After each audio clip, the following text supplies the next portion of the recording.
هلا انا عم بتمشى بالبترون، تعرفت بالصدفه على اصغر صانع محتوى من الكويت اسمه محمد، قلت له نتعرف عليه. كيفك؟ الحمد لله منيح. الحمد لله. قل لي اياها بالكويتي كيفك؟ يعني شلونك؟ شلونك؟ طيب منيحه؟ منيح يعني كويس. كويس. انت قد إيه عمرك؟ 7 سنوات. 7 سنوات. طب خبرني شو المحتوى اللي بتعمله؟ يعني كذي وناسة. وناسه؟ انت تسبحت عنا بالبترون؟ هيك تسبح. وين تسبحت بالبترون؟ هذا المكان اللي كله فيه بحر. ما أعرف اسمه. شو بدك تضيفني بس روح على الكويت وزورك؟ كبسه؟ شو فيها كبسه بقلبها؟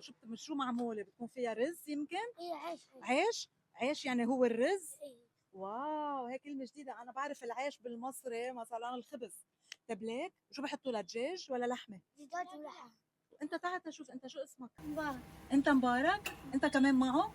إيه. بتعملوا محتوى سوا؟ وبشو مشهورين بالكويت هيك بشي جمله مشهورين فيها؟ نحن مشهورين فيها؟ ايه.